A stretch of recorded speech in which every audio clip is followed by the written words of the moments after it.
అందరికీ వందనాలండి. అందరూ బాగున్నారండి? ప్రార్థన చేసుకుని వాక్య భాగంలోనికి వెళదామండి. ప్రార్థన. పరిశుద్ధమైన మా తండ్రి, మీ పాదములకు వందనం, స్తోత్రం నాయన. గొప్ప దేవుడు నాయన, వాక్యమైన దేవ, నాతో మాతో మాట్లాడి మమ్మల్ని బలపరచండి. మీకే వందనాలు చెల్లిస్తూ యేసుక్రీస్తు పరిశుద్ధ నామమున ప్రార్థించి ప్రారంభించుకొంచున్నాం తండ్రి. ఆమేన్.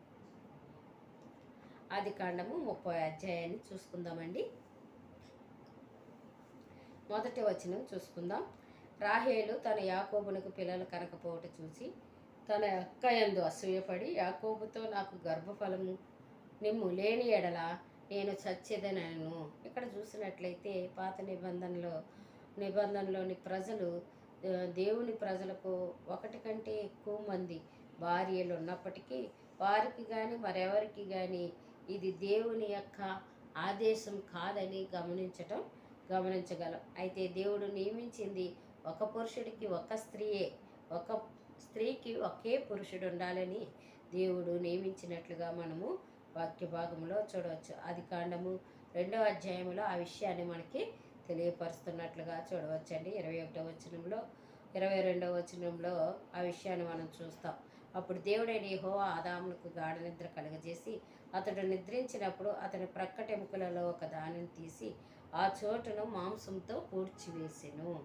తరువాత దేవుడైన యెహోవా తాను ఆదాము నుండి తీసిన ప్రక్కటెముకను స్త్రీనిగా నిర్మించి ఆమెను ఆదాము నద్దకు తీసుకుని వచ్చాను. అప్పుడు ఆదాము ఇట్లనెను, నా ఎముకలలో ఒక ఎముక, నా మాంసంలో మాంసం, ఇది నరునిలో నుండి తీయబడను గనుక నారి అనబడను. కాబట్టి పురుషుడు తన తండ్రిని తన తల్లిని విడిచి తన భార్యను హత్తుకొనును, వారు ఏక శరీరమై ఉందురు.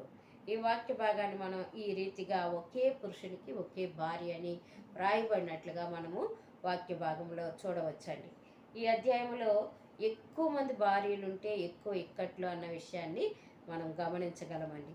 ఎందుకంటే 1వ వచనంలో అసూయ అనేది వచ్చినట్లుగా చూస్తున్నాం. అసూయపడి ఏం చేసిందంటే 2వ వచనంలో కోపపడినట్లుగా చూస్తూ ఉన్నాం. 3-4 వచనాల్లో శరీర రీతి ఆలోచనలు ఎలా ఉంటాయో కూడా మనము చూస్తున్నాం. 8వ వచనంలో పోరు కనబడుతున్నట్లుగా మనము చూడవచ్చు. అలాగే 14-16 వచనాల్లో అజ్ఞానపూరితమైన పోటీలు వారిద్దరి మధ్య ఉన్నట్లుగా కూడా వాక్య భాగంలో చూస్తాము. యాకోబు మంచి మాదిరిగా లేనట్లుగా కూడా వాక్య భాగంలో మనం చూడవచ్చు. బైబిల్లో మంచిది కాని మాదిరి కనిపిస్తే దాని ప్రకారం మనం అనుసరించాలని కాదు, కానీ ఆ యొక్క తప్పిదాన్ని, ఆ యొక్క పొరపాట్లను గమనించి మనం సరిచేసుకోవాలని పరిశుద్ధ గ్రంథంలో రాయబడినట్లుగా మనం చూడవచ్చు. ఈ తర్వాత వచనాల్లో మరోసారి మానవ హృదయం యొక్క విచారకరమైన స్థితిని మనం చూస్తున్నాం. అందరూ పాపులే, దేవుని ప్రమాణాలకు అనుగుణంగా జీవించక అనేక రకాలుగా తప్పిపోతున్నారని మనము వ్యర్థంగా ఊహించిన రీతిలో గాక ఉన్నవి ఉన్నట్టుగానే బైబిల్ చెబుతుంది అని మనము గమనించాలండి. అలాగే పాప విముక్తి పొందిన వారు దేవుని కృప వల్లే పొందారు, కానీ తమకు ఉన్నదని వారు భావించే మంచితనం వల్ల కాదు అని మనము గమనించవలసిన వారముగా ఉన్నాం. 2-3 వచనాలు మనం చూస్తే, యాకోబు కోపం రాహేలు మీద రగులుకొనగా అతడు, నేను నీకు గర్భఫలమును ఇయ్యకపోయినా దేవునికి ప్రతిగానున్నానా అనెను. చూడండి, ఇక్కడ గర్భఫలం ఇమ్మని తన భర్త మీద రాహేలు కోప్పడినట్లుగా మనము వాక్య భాగంలో చూస్తాం. రాహేలు అక్క మీద అసూయపడి ఏం చేస్తుందండి, యాకోబుతో అంటుంది, నాకు గర్భఫలం ఇమ్ము, లేని ఎడల నేను చచ్చిదను అని చెప్తున్నట్లుగా వాక్య భాగంలో చూస్తున్నాం. దాన్ని బట్టి యాకోబు రాహేలు మీద కోపపడినట్లుగా వాక్య భాగంలో మనం చూస్తాం. కీర్తనల గ్రంథం 113:9 చూసినట్లయితే, ఆయన సంతులేని దానిని ఇల్లాలుగాను కుమారుల సంతోషము గల తల్లిగాను చేయు, యెహోవాను స్తుతించుడి. చూడండి, పిల్లలు లేని వారికి భర్తలు పిల్లలు ఇవ్వలేరు, లేకపోతే పుత్రదాత వృక్ష పండ్ల లాంటివి వేరే ఏవి కూడా సంతానాన్ని ఇవ్వలేవు, కానీ దేవుడు మాత్రమే సంతానాన్ని ఇవ్వగలడని వాక్యాన్ని మనము గ్రహించాలి. 3వ వచనంలో, అందుకు ఆమె, నా దాసి అని బిలహా ఉన్నది కదా, ఆమెతో పొమ్ము, ఆమె నా కొరకు పిల్లలను కనుము, అలాగున ఆమె వలన నాకును పిల్లలు కలుగుదురని చెప్పాను. చూసారా, ఇక్కడ ఆమె పిల్లలు పుట్టడం లేదని తన దాసిని భార్యగా ఇచ్చినట్లుగా వాక్య భాగంలో చూస్తున్నాం. మరి కుటుంబము సంతానం కావాలని పురాతన కాలాల్లో స్త్రీలు ఎంతగా తహతహలాడేవారో ఇక్కడ మళ్ళీ కనిపిస్తున్నట్లుగా మనము చూడవచ్చు. ఈ 4వ వచనంలో తన దాసి అయిన బిల్హాను అతని భార్యకి ఇచ్చెను. యాకోబు ఆమెతో పోగా బిల్హా గర్భవతి అయి యాకోబునకు కుమారుని కనెను. అప్పుడు రాహేలు, దేవుడు నాకు తీర్పు తీర్చెను, ఆయన నా మొరను విని నాకు కుమారుని దయచేసను అనుకుని అతనికి దాను అని పేరు పెట్టాను. చూసారా, ఇక్కడ రాహేలు తన దాసిని ఇచ్చినప్పుడు ఆమె యాకోబుతో పోయినప్పుడు కుమారుని కన్నట్లుగా మనము వాక్య భాగంలో చూస్తున్నాం. అతనికి దాను అని పేరు పెట్టినట్లుగా కూడా మనం చూస్తున్నాం. దాను అంటే న్యాయం తీర్చాడు లేక నిర్దోషమని అర్థమని మనం గమనించాలండి. 7, 8 వచనాల్లో రాహేలు దాసి అయిన బిల్హా తిరిగి గర్భవతి యాకోబునకు 2వ కుమారుని కన్నెను. అప్పుడు రాహేలు దేవుని కృప విషయమైన అక్కతో పోరాడి గెలిచితననుకుని అతనికి నప్తాలి అని పేరు పెట్టెను. ఇక్కడ మరొకసారి బిల్హాకి మరొక కుమారుడు కలిగినట్లుగా వాక్య భాగంలో చూస్తున్నాం. అతనికి పేరు పెడుతూ ఉన్నది దేవుని కృప విషయమై అక్కతో పోరాడి గెలిచానని అనుకొని అతనికి నప్తాలి అని పేరు పెట్టినట్లుగా ఇక్కడ వాక్య భాగంలో మనం చూస్తున్నాం. నప్తాలి అనగా నా పోరాటము అని అర్థం. ఇంకా మనం చూసినట్లయితే 9, 10, 11 వచనాల్లో లేయా తనకు కాన్పుడుగుట చూసి తన దాసి అయిన జిల్పాను తీసుకుని యాకోబునకును ఆమెను భారీగా ఇచ్చారు. లేయా దాసి అయిన జిల్పా యాకోబునకు కుమారుని కనగా లేయా ఇది అదృష్టమే కదా అనుకుని అతని గాదు అని పేరు పెట్టాను. ఇక్కడ మనం చూసినట్లయితే ఒకరితో ఒకరికి పోరాటం జరుగుతున్నట్లుగా మనం చూడవచ్చు. మరి రాహేలు దాసిని ఇచ్చిందని మరి లేయా కూడా దాసిని ఇవ్వటము ఇక్కడ మనము వాక్య భాగంలో చూస్తున్నాం. మరి లేయా ఇచ్చిన దాసికి కూడా కుమారుడు కలిగినట్లుగా వాక్య భాగంలో చూస్తున్నాం. అతనికి గాదు అని పేరు పెట్టటము, గాదు అనగా భాగ్యము అని అర్థము అని మనము గమనించాలి. 12, 13 వచనాల్లో లేయా దాసి అయిన జిల్పా యాకోబునకు 2వ కుమారుని కనగా లేయా నేను భాగ్యవంతురాలను, స్త్రీలు నన్ను భాగ్యవతి అందరు కదా అని అతనికి ఆషేరు అని పేరు పెట్టెను. చూడండి ఏమనుకుంటుందంటే లేయారే మరొకసారి తన దాసి కుమారుని కన్నప్పుడు నేను ధన్యురాలని అనుకుంటుంది. అంతేకాకుండా ఆమెను ఆవేదన నుండి ఆనందానికి వచ్చేలా దేవుడు చేశాడని, ఇలా చేయటం దేవునికి ఎంతో ఇష్టమని తను మాట్లాడుతున్నట్లుగా మనం చూడవచ్చు. యెషయా గ్రంథం 61:3లో మనం చూస్తే సియోనులో దుఃఖించే వారికి ఉల్లాస వస్త్రములు ధరింపజేయుటకును, బూడిదకు ప్రతిగా పూదండను, దుఃఖమునకు ప్రతిగా ఆనంద తైలమును, భారభరితమైన ఆత్మకు ప్రతిగా స్తుతి వస్త్రమును వారికి ఇచ్చుటకును ఆయన నన్ను పంపి ఉన్నాడు. యెహోవా తన్ను మహిమపరచుకున్నట్లు నీతి అను మస్తకి వృక్షములన్నీ యెహోవా నాటిన చెట్లన్నీ వారికి పేరు పెట్టబడును. చూసారా, ఇక్కడ మరి సియోన్లో దుఃఖించే వారికి ఉల్లాస వస్త్రాలను ధరింపజేస్తానని లేయా దుఃఖములో ఉన్నట్లుగా మనం గమనించవచ్చు. అలాగూ 14, 15, 13లో మనం చూస్తే ఏమని ఆమెను ఆవేదన నుండి ఆనందానికి దేవుడు వచ్చేటట్టు చేశాడని ఆమె నమ్ముతూ ఆమె అతనికి ఆషేర్ అని పేరు పెట్టడం జరిగింది. ఆషేర్ అనగా ధన్యం అని లేక సంతోషం అని మనము గమనించవచ్చు. 14 వచనంలో మనం చూస్తే గోధుమల కోతకాలంలో రూబేను వెళ్ళి పొలములో పుత్రదాత వృక్ష పండ్లు చూసి తన తల్లి అయిన లేయాకు తెచ్చి ఇచ్చాను. అప్పుడు రాహేలు నీ కుమారుని పుత్రదాత వృక్ష పండ్లలో కొన్ని నాకు దయచేయమని లేయాతో అనగా, ఇక్కడ పుత్రదాత వృక్షపు పళ్ళను ఒక ఔషధంగా మనం చూస్తున్నాం.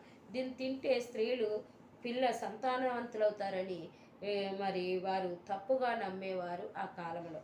పండ్ల వల్ల లేక తాయెత్తుల వల్ల లేక ఏదో పూజల వల్ల దేనివల్ల మరి పిల్లలు కలగరు. కానీ యెహోవా గర్భఫలము యెహోవా అనుగ్రహించు బహుమానం అని వాక్యం మనకి సెలవిస్తుంది. చాలామంది ఆ దినాల్లో అలా నమ్మేవారు. కానీ దేవుని దయ వల్ల పిల్లలు కలిగినట్లుగా మనము వాక్య భాగంలో గమనించాలి. ఆమె నా భర్తను తీసుకుంటే అది చాలదా, ఇప్పుడు నా కుమారుని పుత్రదాత వృక్ష పండ్లను తీసుకుందావా అని చెప్పారు. అందుకు రాహేలు కాబట్టి నీ కుమారుని దాత వృక్షపు పండ్ల నిమిత్తము అతడు ఈ రాత్రి నీతో శయనించునని చెప్పాను. సాయంకాలం మంది యాకోబు పొలం నుండి వచ్చినప్పుడు లేయా అతను ఎదుర్కొనబోయి నీవు నా ఎద్దకు రావాలని నా కుమారుని పుత్రదాత వృక్ష పండ్లతో నిన్ను కొంటినని చెప్పాను. కాబట్టి అతడు ఆ రాత్రి ఆమెతో శయనించెను. 17వ వచనం దేవుడు లేయా మనవి వినెను గనుక ఆమె గర్భవతి యాకోబునకు 5వ కుమారుని కనెను. ఇక్కడ పుత్రదాత వృక్షపు పండ్లు తినటం వల్ల లేయ గర్భం ధరించలేదు కానీ దేవుడు లేయా మరణం విన్నాడు గనుక ఆమె గర్భం ధరించినదని మనము గమనించాలి. లేయకు మరొక కుమారుడు కలగటము దేవుని కృప అని మనము మరి అలాగే లేయ కూడా గమనించవలసిందిగా ఉన్నట్లు మనము చూస్తూ ఉన్నాం. 18 వచనంలో మనం చూస్తే, లేయా నేను నా పెనిమిటికి నా దాసిని ఇచ్చినందున దేవుడు నాకు ప్రతిఫలం దయచేసిననుకుని అతనికి ఇస్సాకారు అని పేరు పెట్టాను. చూడండి, కలిగిన కుమారునికి నలుగురు కుమారుల తర్వాత 5వ కుమారునికి ఇస్సాకారు అని పేరు పెట్టినట్లుగా చూస్తున్నాం. దాసిని దేవుడు లేయాకు మరో కొడుకును ఇవ్వటం, మరి దాసి ద్వారా 2 కుమారులు కలగటము, తర్వాత లేయాకు మరొక కొడుకుని ఇవ్వటము వెనుకొన్న కారణాన్ని ఆమె పూర్తిగా అపార్థం చేసుకున్నదిగా మనము చూడవచ్చు. ఎందుకంటే ఆమె ఇస్సాకారు అని పేరు పెట్టింది, అంటే అద్దె మనిషి అని అర్థం. చూడండి, దేవుడు కృప వలన బిడ్డలను ఇస్తే ఆమె అనుకుంటుంది పుత్రదాత వృక్షపు పండ్ల వల్ల కుమారుడు కలిగాడని తప్పుగా ఆలోచన చేసుకుంటుంది. కాబట్టి అతనికి ఇస్సాకారు అని పేరు పెట్టినట్లుగా చూస్తున్నాం. 19-20 వచనాల్లో లేయ మరలా గర్భవతి యాకోబునకు 6వ కుమారుని కనెను. అప్పుడు లేయ దేవుడు మంచి బహుమతి నాకు దయచేసెను, నా పనిమిటికి 6 కుమారులను కనియున్నాను గనుక అతడు ఇంకను నాతో కాపురం చేయననుకుని అతనికి జెబూలూను అని పేరు పెట్టెను. చూడండి, తన భర్త తనను ప్రేమించటం గురించి లేయ ఎంతో ఆశపడుతున్నట్లుగా మనము చూడవచ్చు. ఇంకా అనేక సార్లు మాట్లాడుతున్నట్లుగా ఇక ఆ విషయాన్ని ఇక్కడ ఇత్తటితో మానేసినట్లుగా కూడా ఇక తన భర్త వలన తన భర్త ప్రేమ కొరకు ఆమె మాట్లాడుతున్నట్లుగా లేదు, కానీ ఇప్పుడు మాట్లాడుతుంది ఇకపై తనను కొంత గౌరవంగా చూస్తాడన్న ఆశను మాత్రము చూపినాడు. ప్రేమను కోరుకుంది కానీ ప్రేమను పొందుకోలేకపోయానని తను గ్రహించినప్పుడు కనీసం గౌరవంగా అయినా నన్ను చూడాలి అని తను ఆశపడినట్లుగా మనము చూస్తున్నాం. ఇంకా చూసినట్లయితే ఆశను మాత్రము ఆమె గౌరవించబడాలన్న ఆశను మాత్రము వదిలివేయలేదని మనము చూడవచ్చు. అందుని బట్టి జెబూలూను అని పేరు పెట్టినట్లుగా మరి ఆ కుమారునికి మనం చూడవచ్చు. జెబూలూను అనగా కాపురము లేదా గౌరవము అనే అర్థమని మనం గమనించవచ్చు. 21వ వచనంలో ఆ తర్వాత ఆమె కుమార్తెను కని ఆమెకు దేనా అని పేరు పెట్టాను. దేనా అంటే తీర్పు అనే అర్థం. 22-23 వచనాల్లో దేవుడు రాహేలును జ్ఞాపకం చేసుకుని ఆమె మనవి విని ఆమె గర్భం తెరిచెను. చూడండి, దేవుడు రాహేలు మనవి విని ఆమె యొక్క గర్భాన్ని తెరిచినట్లుగా మనము వాక్య భాగంలో చూస్తూ ఉన్నాం. అందుకనే ఏమైందంటే ఆమె గర్భం ధరించింది, కానీ ఆమె అనుకుంటుంది పుత్రదాత వృక్షపు పండ్ల వల్ల గర్భం వస్తుందని తన అక్క దగ్గర పండ్లను తీసుకున్నట్లుగా మనము చూసాం. కానీ ఆమె దేవుని యొద్ద పశ్చాత్తాపడి దేవునికి విజ్ఞాపన చేసినట్లుగా మనము చూడవచ్చు. అందుని బట్టే దేవుడు రాహేలును జ్ఞాపకం చేసుకొనెను అని మనము ఇక్కడ అంతవరకు తన భర్తను వేధించింది, అక్క మీద అసూయపడింది, ఎన్నో ప్రయత్నాలు చేసింది, ఔషధ పండ్లను కావాలని కోరుకుంది, కానీ చివరికి దేవునికి మొరపెట్టినట్లుగా రాహేలును చూస్తున్నాం. అందుని బట్టే దేవుడు రాహేలు మొరను విన్నాడు అని రాహేలును జ్ఞాపకం చేసుకుని ఆమె మనవి విని ఆమె గర్భమును తెరిచినని ఇక్కడ వాక్యము ద్వారా మనం తెలుసుకొనవచ్చు. 23వ వచనంలో అప్పుడు ఆమె గర్భవతి అయి కుమారుని కని దేవుడు నా నింద తొలగించాడనుకొనెను. ఇప్పుడు చూడండి, దేవునిపై ఆధారపడుతూ ఉంది. దేవుడే నా నింద తొలగించాడని ఒప్పుకుంటోంది అనమాట. అవమానం మరి ఆ యొక్క బాధ అంతటిని కూడా ఆమె మర్చిపోయినట్లుగా మనం చూడవచ్చు. పిల్లలు లేకపోవటం తనకు అవమానంగా భావించింది.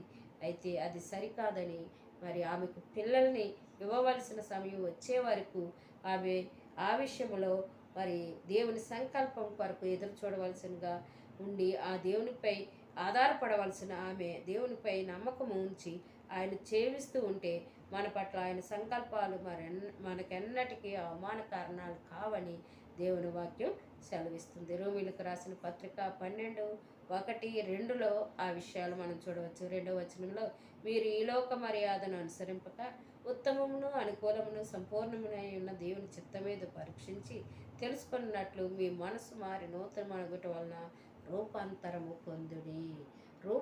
పొందాలి. దేవుడు తగిన సమయంలో దయచేస్తాడనే నమ్మకం కలిగి ఉండాలి, జీవించాలని ఇక్కడ దేవుని వాక్యం హెచ్చరిక చేస్తుంది. 24వ వచనంలో మరియు ఆమె యెహోవా మరి యొక్క కుమారుని నాకు దయచేయునుగా కనుకొని అతనికి యోసేపు అని పేరు పెట్టెను.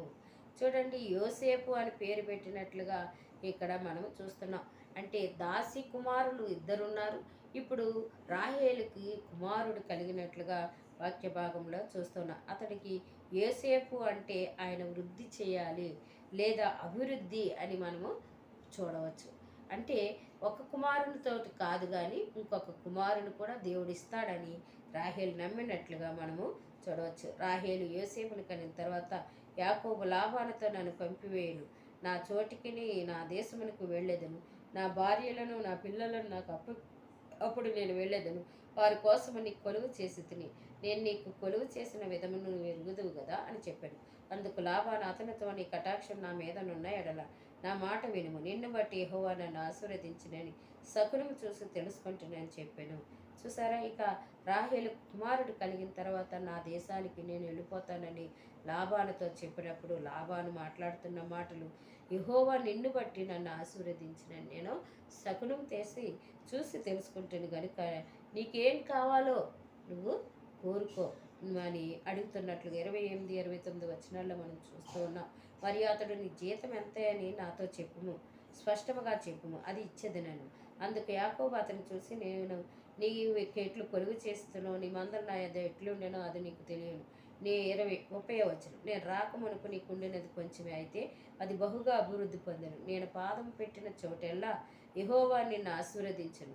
నేను నా ఇంటి వారి కొరకు ఎప్పుడు సాంపద్యం చేసుకుందును అని.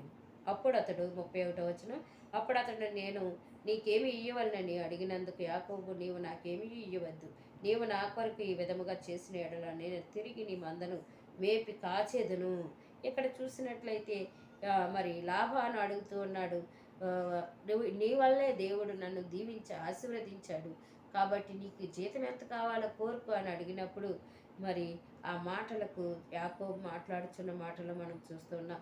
అంతేకాకుండా నేను అడుగు పెట్టిన చోటల్లా దేవుడు ఆశీర్వదించాడు అని చెప్తూ, యెహోవా నిన్ను ఆశీర్వదించినని చెప్తూ, నా ఇంటి వారికి నేనెప్పుడు సంపాద్యము మరి సమకూర్చుకుందనని మాట్లాడుతున్నట్లుగా ఇక్కడ వాక్య భాగంలో చూస్తూ ఉన్నా.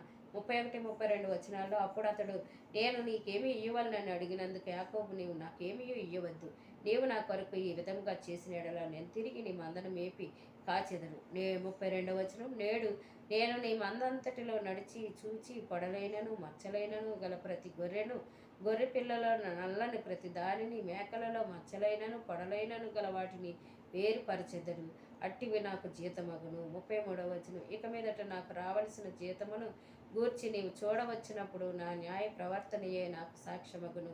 మేకలలో పొడలైనను మచ్చలైనను లేనివన్నీ, గొర్రె పిల్లలలో నలుపు లేనివన్నీ నా యొద్దనున్న ఎడల నేను దొంగిలించినని చెప్పవచ్చునని.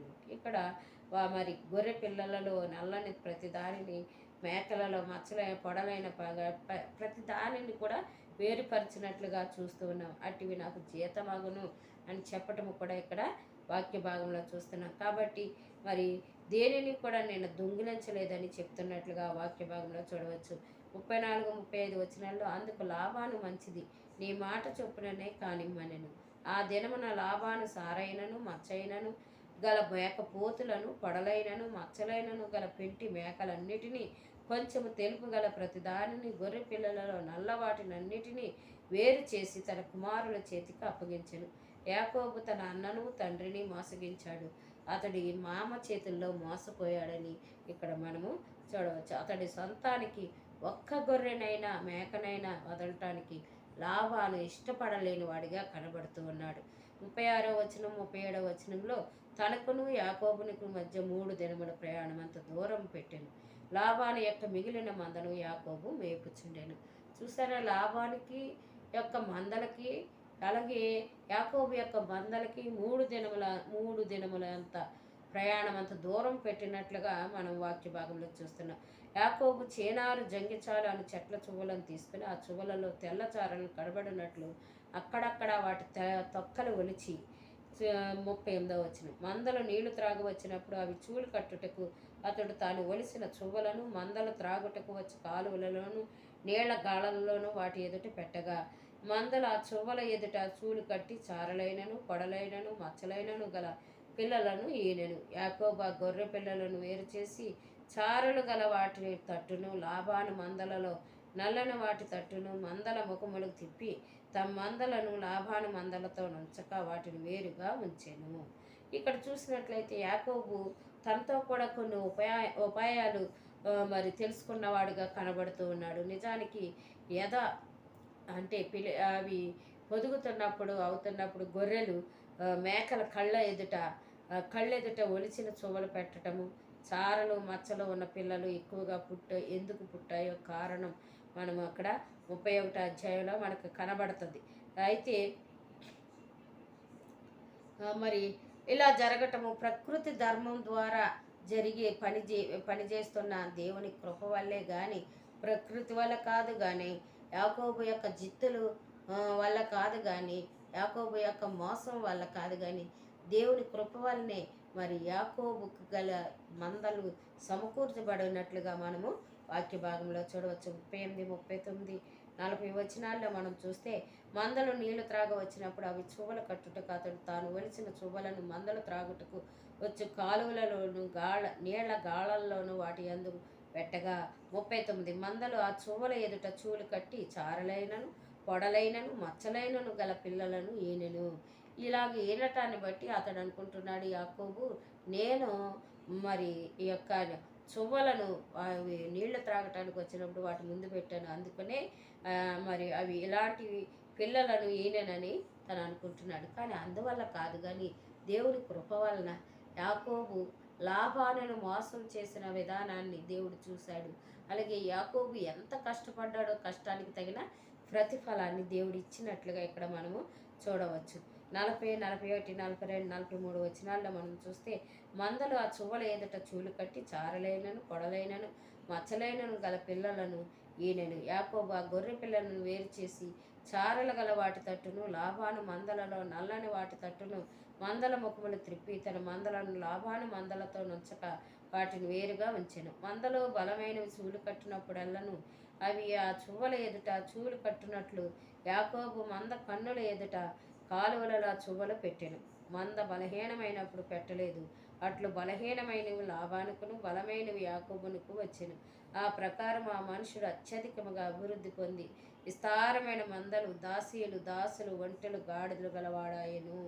ఇక్కడ మనం వాక్య భాగంలో చూస్తే యాకోబు విస్తారమైన మందల గలవాడుగా ఇక్కడ మనకి కనబడుతూ ఉన్నాడు.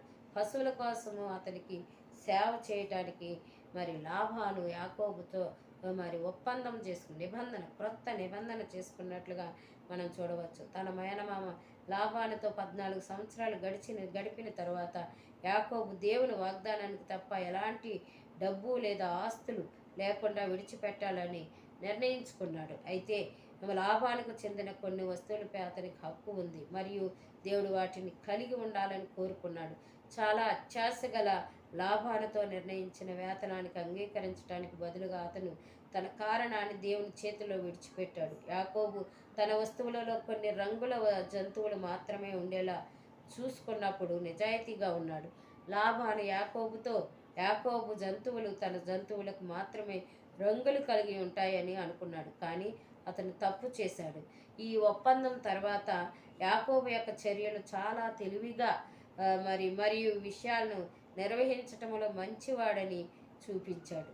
దేవుడు తనను విశ్వసించే వ్యక్తులకు ఎల్లప్పుడూ సహాయం చేస్తాడని మరియు వారితో న్యాయంగా ప్రవర్తిస్తాడని లాభానుకు అంగీకరించని దేన్ని యాకోబు తీసుకోలేదని మరియు లాభాను నిజానికి యాకోబు పని నుండి ప్రయోజనం పొందాడని, మన దగ్గర ఉన్న అన్ని మంచి విషయాలకు మనం కృతజ్ఞులమై ఉండాలి మరియు అవి దేవుని నుండి వచ్చాయని గుర్తించుకోవాలి. నిజంగా లాభాను యాకోబును మోసం చేసి లాభాను యాకోబుకి ఏమీ లేకుండా చేయాలనుకున్నాడు. కానీ దేవుడైతే